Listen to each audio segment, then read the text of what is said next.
নাও দেখো গরম গরম কিনে আসছি আমরা খাইয়ে দেখো কেমন হয়েছে সবাই নাও Hey guys. যে কি নাম কে বলতে পারবা who's no name I don't know.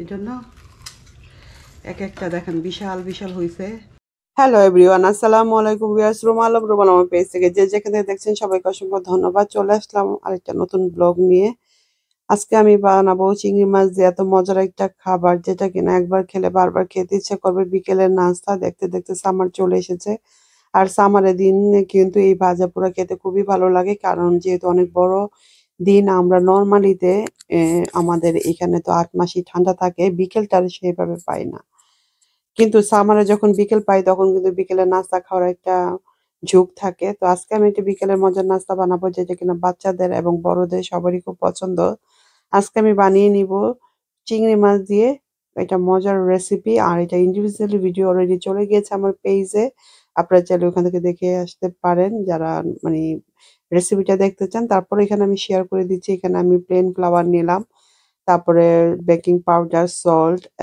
দিয়ে দিলাম দিয়ে এখন জিঞ্জার গার্লিক পেস্ট দিয়ে ঠান্ডা পানি দিয়ে এটাকে ভালো করে মিক্স করে নিব আর এই রেসিপিটা অ্যাকচুয়ালি অথেন্টিক চাইনিজের কাছ থেকে শিখা আমি যখন প্রথম লন্ডনে আসি আজ থেকে ২০ বছর আগে আমার বাসার কাছেই ৫ থেকে ৭ মিনিট ডিস্টেন্সে একটা চাইনিজ টেক হয়েছিল তো ওখানে আমি পার্ট টাইম জব করতাম তো আমি কেশিয়ারে ছিলাম আর এটা কিচেনের রেসিপি তো যাই হোক আমি যখন ফ্রি থাকতাম তখন ওদেরকে দেখতাম এটা ভেজে দিত আর আমি যেহেতু আউটসাইড অফ লন্ডনে ছিলাম সেখানে প্রচুর ব্রিটিশ ছিল তো ব্রিটিশরা দেখতাম পাগল হয়ে যেত এই চিকেনের সরি চিকেন অথবা প্রনের এই টেম্পোরালটা খাওয়ার জন্য আর আমারও খুব খেতে ইচ্ছে করতো কিন্তু আমি খেতে পারতাম না যেহেতু এটা হালাল তেলে ভাজা হতো না ওরা যেই তেলে ফ্রাই করতো সেই তেলে দেখা যেত পক এবং চিংড়ি মাছ মাংস সব একই তেলে ফ্রাই করা হতো যেটা কিনা আমরাও সচরাচর বাসায় একই করি এক তেল দিয়ে সবকিছু ভাজি তো সেই কারণে আমার কখনো খাওয়া হয়নি তারপর আমি একদিন আমি বললাম যে সেই চাইনিজ লোকটাকে যে তুমি আমাকে রেসিপিটা একটু শিখিয়ে দাও বা তুমি যখন বানাবা আমাকে প্লিজ একটু কল দাও কারণ ওরা এটা বানাতো দুপুরের দিকে যেহেতু বিকেলের দিকে রেস্টুরেন্টগুলো খোলা হয় বাইরের দেশে তো দুপুরে ১২টার থেকে ওদের কাজ শুরু হয় তো একদিন আমি দুপুর ১২টার সময় যেয়ে তারপরে দেখলাম ওরা কিভাবে বানায় এটা কিন্তু ২০ বছর আগের রেসিপি আমি আপনাদের বলছি তো সেখান থেকে প্রথম আমার রেসিপি যদি আমি কোনো কিছু শিখে থাকি সেটা হলো এইটা আর একটা পুডিং বানানো আমি এই দুইটা খুব ইজি জব আমি শিখেছিলাম তো যাই হোক পুডিং তো আমরা বাংলাদেশে সবাই বানাতে পারি ছোটবেলা থেকেই সবাই বাচ্চাদের টিনেজদের পুডিংটা ইজি হয় আর এটা আমি শিখে নিয়েছিলাম আর এটা আমি যখন বাসায় বানাই আমার বাসায় কেউ বিশ্বাস করে না যে এটা আমি বানিয়েছি স্পেশালি তো আপনার ভাইয়া এবার ভুলেই গিয়েছিল আমি অনেক বছর পর অ্যাকচুয়ালি বানিয়েছি এবার রোজা তো বানাতে পারিনি টাইমের স্বল্পতার কারণে আমি আসলে এটা বানাতে পারিনি তো চিংড়ি মাছগুলোকে ভালো করে বেছে আমি আপনাদের দেখিয়ে দিচ্ছি ২টা চিংড়ি মাছ আমি রেখেছি এখান থেকে জাস্ট চিংড়ি মাছের লেজের জায়গাটা রেখে মাথা আর স্কিনটা অফ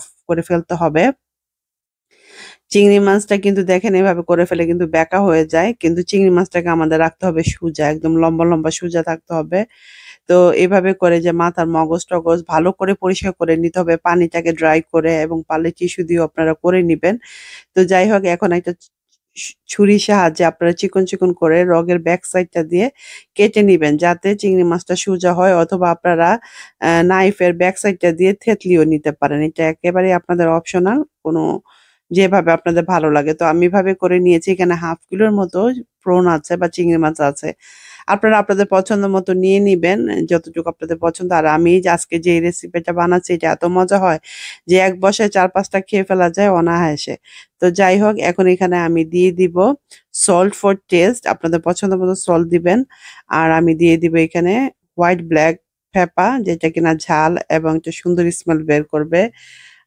তো এখানে আমি ১/৪ স্পুন দিয়ে দিলাম আ হোয়াইট ব্লাক পেপার আপনার ব্লাক পেপার অথবা চিলি পাউডারে দিতে পারবেন কোনো সমস্যা নেই।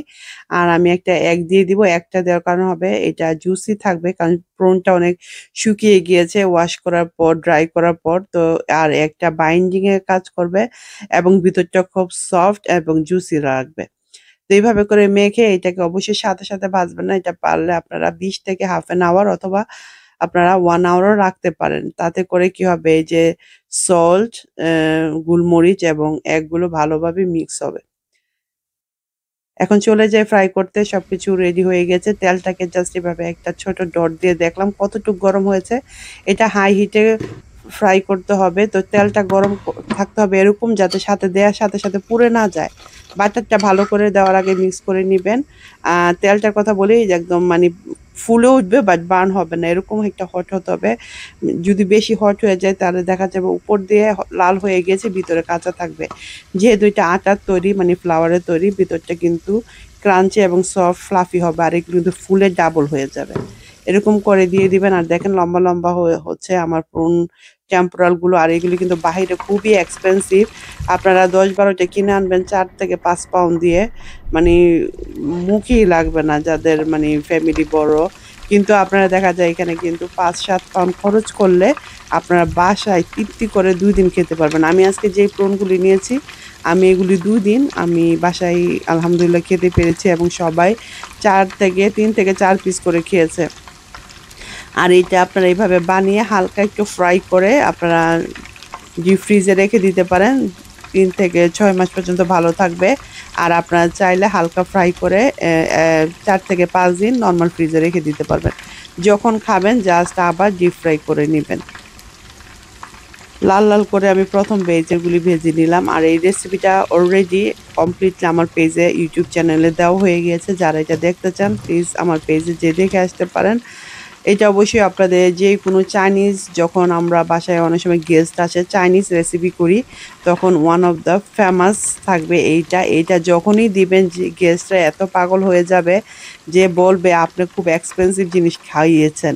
নর্মালি এই টেম্পোরালগুলো বাইরে খেতে গেলে খুবই এক্সপেন্সিভ, আর বাসায় তো করা অনেক ঝামেলা আমরা মনে করি, কিন্তু 10-15 মিনিটের ভিতরে এইটা কমপ্লিট কাজ শেষ হয়ে যায়। আপনি যদি জানেন তাহলে হয়তো আপনি দেখবেন 20 মিনিটের ভিতরে আপনি এটা কমপ্লিট করে এবং 10 মিনিটের ভিতরে ফ্রাই করে সার্ভ করতে পারবেন।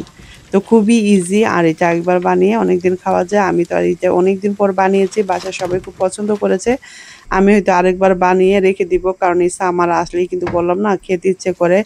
স্পেশালি বিকেলের নাস্তায় অথবা রাতের ডিনারও কিন্তু এটা খুব মজা লাগে। চাইনিজ রাইস অথবা চাউমিন, পাস্তা, নুডলস যার সাথেই দেন না কেন খুবই অনায়াসে যায়। আর এমনি খেতে তো তুলনীয়। আপনার আমি আবার সেকেন্ড ব্যাচে ভেজে নিচ্ছি, কারণ প্রথম বেজ ভাজার পর সবগুলো একসাথে ভাজতে হবে, এরপরে কিন্তু আর রাখা যাবে না। আপনি ভেজে এই যে হালকা করে আমি ভেজে নিব এখন, মানে প্রথম ব্যাক সাইডটা ভাজা হয়ে গেছে, এখন উপরের থেকে নিচের থেকে উল্টিয়ে পাল্টিয়ে দিয়ে ভালো করে একটু ভেজে নিব, যাতে কাঁচা না থাকে। মানে আপনার বাটারটা যেহেতু ফ্রিজ করবেন বা নর্মাল করবেন, মানে কাঁচা যেন না থাকে, তাহলে দেখা যাবে এটা নেক্সট টাইমে তেল বেশি ঢুকে যাবে এবং ফ্লাফি হবে না। আর সবগুলো দেখেন একদম ফুলে ফুলে ডাবল হয়ে গেছে। বাটারটা হয়েছে, বললাম না বাটারটা খুব ইজি, আর বাটারটা হয়েছে সবচেয়ে মেন ইনগ্রিডিয়েন্ট আমার কাছে মনে হয়। এই সেম বাটার দিয়ে আপনারা চিকেন গুলগুল করে, এটাকে বলে চিকেন বল, এটাও বানাতে পারবেন। একদম এরকম গুলগুল করে ফ্লাফি হবে, আর বাইট করলে একদম ভিতরে সফট আর জুসি হবে। তো এইগুলো আমি রেখে দিচ্ছি নেক্সট টাইমে ভাজার জন্য, মানে কালকে পরশুতে খেয়ে ফেলবো। এর জন্য একটু হালকা করে আমি ভেজে নিয়েছি, খুব বেশি কড়া করে ভাজিনি। আর এগুলোকে এখন তুলে ঠান্ডা করে তারপর আমি আপনাদের দেখাবো যে এগুলি দিয়ে আপনারা চাইলে এভাবে কিন্তু একদিন একটু কষ্ট করে বানিয়ে রাখলে আপনারা 1 থেকে 2 কেজিও আপনারা বানিয়ে রেখে দিতে পারেন। যদি আপনাদের বাসায় বাচ্চারা খুব পছন্দ করে চিংড়ি মাছ, আমার বাসায় বাচ্চারা সবারই খুব চিংড়ি মাছ পছন্দ। আর আমি সবসময় এই চিংড়ি মাছটাই আনি। আমার যত রেসিপি আপনারা দেখেন, আমি সবসময় দেখেন সি ফিশের এই বড় চিংড়ি মাছ, যারা অনেকে কিং পুরনো বলে, এইটাই আনি। তো আমার ভাজা হয়ে গিয়েছে, এই যে দেখেন এগুলি এগুলি কিন্তু এখনো ক্রাঞ্চি খাওয়া যাবে, বাট একটু হালকা আহ করে ভেজেছি। আর একটু ডিপ করে কড়া করে ভাজতে হবে। আর এগুলিকে আমি আপনাদের দেখাচ্ছি, কিছু ফুলে গিয়েছে, কিছু আসলে ওই যে মানে ছোট বড় হয়েছে লেজগুলোর কারণে খুলে গিয়েছিল। তো দিস ইজ ওয়ান, এখন বাচ্চাদের কাছে নিয়ে যাই, চলুন শুনি ওরা কি বলে। নাও তোমাদের গরম গরম কিনে আসছি আম্মু, দেখো নাও, দেখো গরম গরম কিনে আসছি আম্মু, খাইয়া দেখো কেমন হয়েছে। So সবাই নাও। yummy. Hey guys. যে কি নাম কে বলতে পারবা? Who's no name. Bajela.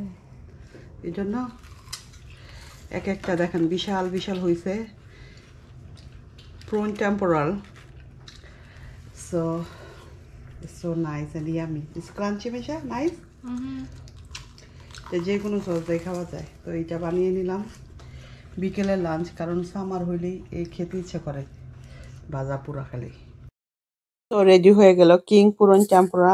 দেখতে যেরকম লোভনীয়, খেতে এরকম মজা। দেখতেই পারতেছেন কত বড় বড় হয়েছে। আর স্পেশালি ভিতরটা প্রনটা তো খুব বড় ছিল, কিং পুরনই বলা যায়। আর ভিতরটা আমি আপনাদের ভেঙে দেখাচ্ছি কতটা ফ্লাফি, সফট অ্যান্ড জুসি হয়েছে। আর এটা একবার বানিয়ে খেলে বুঝতে পারবেন। আর আমি এখন বাইট করব এবং দেখেন মুখের সাউন্ডটা শুনে বুঝতে পারবেন যে কতটা ক্রাঞ্চি। আর আমি সাথে টমেটো কেচাপ আর সুইট চিলি দিয়ে করেছিলাম। নেক্সট ডেতে আবার চলে আসলাম, এই যে ভেজে রেখেছিলাম, বলেছিলাম নর্মাল ফ্রিজে রেখে দিতে পারবো 3 থেকে 4 দিন। তো আজকে এগুলিকে ভাবলাম যে আজকে বিকেলে এগুলি করে দিই। বাচ্চারা বলেছে মাম্মি এটা অনেক মজা হয়েছে। আপনাদের ভাইয়া তো বিশ্বাসই করতে পারতেছিল না যে এটা আমি বানিয়েছি। ও বলতেছিল কোত্থেকে কিনে আনছো, টেস্কো থেকে? আমি বলি কেন টেস্কো থেকে কিনে আনবো, আমি বানিয়েছি। বলে না। তো আমি বললাম যে তোমার মেয়েদেরকে জিজ্ঞেস করো, আমি যে সারা বিকেল বসে এটা বানিয়েছি, তুমি বিশ্বাস করতেছো না? ও বিশ্বাস করতে পারেনি যে এতটা মজা হয়েছে, আর দেখতে তো লোভনীয় হয়েছে।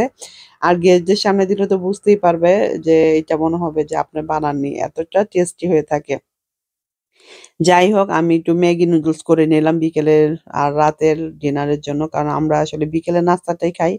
রাতে আর ডিনার খাওয়া হয় না। তো তার জন্য এরকম একটু কিছু করি যেটা কিনা আমাদের একদম রাতের ডিনার এবং বিকেলের নাস্তা ২ টাই ফুলফিল হয়। কারণ আমার বাচ্চারা রাতে বেশি কিছু খেতে চায় না।